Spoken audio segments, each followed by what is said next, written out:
Welcome back to my YouTube channel. তো আজকে যাব হচ্ছে শিবনিবাস মন্দিরে পুজো দিতে, আর সেখানে সারাদিন কী করব সেই সবটা তোমার সাথে এই ভিডিওতে আমি শেয়ার করব।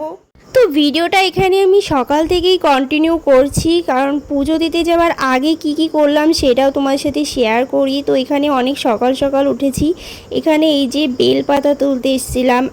তো এটা আমার একটা বোনও হয়, আর ও আমাকে হেল্প করে দিয়েছিল এই বেলপাতা তোলার জন্য। আর এরপর এই যে এখানে সমস্ত বেলপাতাটা তুলে নিচ্ছিলাম। তো বেলপাতা তোলা হয়ে গেলেই এরপর চলে আসি এখানে আকন্দ ফুল নেওয়ার জন্য। আসলে শিব পুজোয় যে ফুল লাগে সেইগুলো এখানে আমরা তুলে নিচ্ছিলাম। আর এরপর না ফুল তুলতে দেখতে পেলাম রাস্তার পাশে এই যে কামরাঙা গাছ ছিল, তো এখান থেকে কয়েকটা কামরাঙা তুলে নিই আর কি। আমরা চলে এসেছি ভোরবেলা ফুল তুলতে। তো ফুল তুলতে বেরিয়ে সকাল সকাল এই মেয়েটার সাথে দেখা হয়ে যায়। আসলে ও পুজো দেওয়ার জন্য ফুল তুলতে বেরিয়েছিল। আর এরপর এই গাছটাই দেখতে পেলাম যে বেশ কিছু শিউলি ফুল হয়েছে, তো এখান থেকে আমরা কিছু শিউলি ফুলও কুড়িয়ে নিয়েছিলাম পুজো দেওয়ার জন্য। সকালে পুজো দেওয়ার জন্য সমস্ত ফুল কুড়িয়ে নিয়ে এখানে আমি বাড়ি চলে এসেছি, আর এসে এখানে স্নান করে রেডিও হয়ে নিয়েছি। আর এরপর এখানে প্রথমে ঘরের পুজোটা দিয়ে নিলাম, আর তারপর পুজো দিতে যাওয়ার জন্য সব জিনিসগুলো গুছিয়ে নিয়েছি। তারপর কিছুক্ষণ পরেই আমরা বেরাবো আর কি। তো সব কিছু পুজো দেওয়ার জন্য রেডি করে এখানে আমরা বেরিয়ে পড়েছি যাবার জন্য। আর আমাদের বেরোনোর কথা ছিল সকাল 8টায়, কিন্তু একটু কারণবশত আমাদের লেট হয়ে যায়। তো 8:30 বেজে গেছিলো আমাদের বেরোতে। আর আমাদের সাথে আরও দুজনে যাওয়ার কথা ছিল, তো ওরা এখানে একটু আগেই চলে এসেছিলো যেহেতু আমাদের লেট হয়ে গেছিলো। আর এখানে এই যে আমরা ফাইনালি পৌঁছেও গিয়েছি। আমরা এখন সবাই দেখা করে নিই। ও এতটা দেরি করেছে বলার বাইরে। তো দেরি কেন হয়েছিল সেই কারণটাও বলি তোমাদেরকে। আসলে এই মেয়েটাকে দেখছো না, এও কিছুটা লেট করেছিল আসতে। আর তারপর হচ্ছে বেরোনোর পর কিছুটা যাওয়ার পরে দেখতে পাই যে আমি টাকা না নিয়েই বেরিয়ে পড়েছি, তার জন্য সেখান থেকে আমাকে আবার বাড়িতে রিটার্ন করতে হয়েছিল। তো সেখানেই কিছুটা টাইম বেস্ট হয়েছিল, আর এটাই হচ্ছে আমাদের দেরি হওয়ার কারণ। এখন যাবো মন্দির পুজোতে, এদের এখনো পুজো দেওয়া হয়ে গেছে।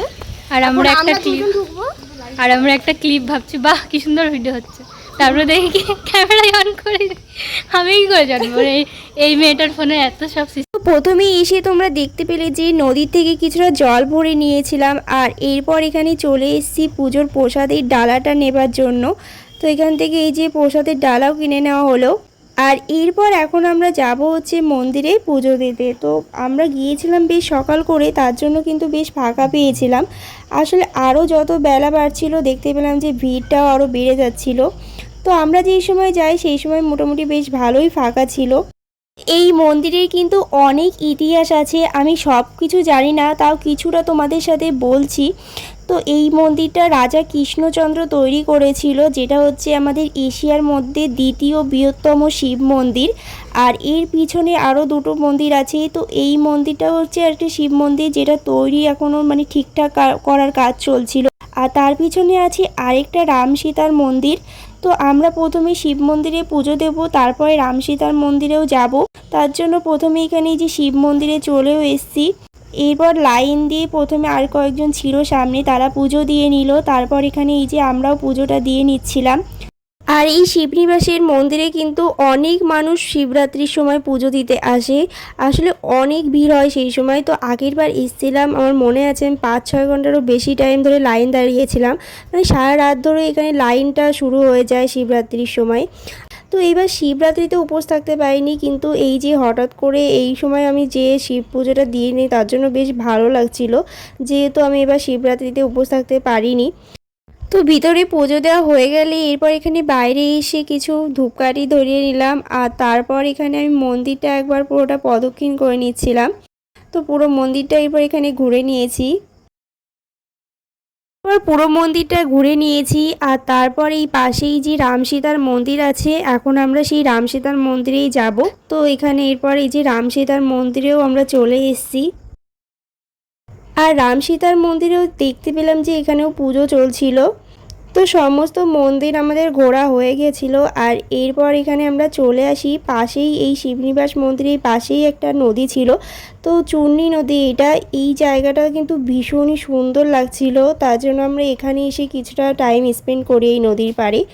এখানে কিন্তু আমাদের সব মন্দির ঘোরা হয়েও গেছিলো আর পুজো দেওয়াও কমপ্লিট হয়ে গেছিলো। তো এরপর এদের এখানে বাড়ি যাওয়ার টাইম হয়ে গেছে, তো এরা এখানে চলে যাচ্ছিলো।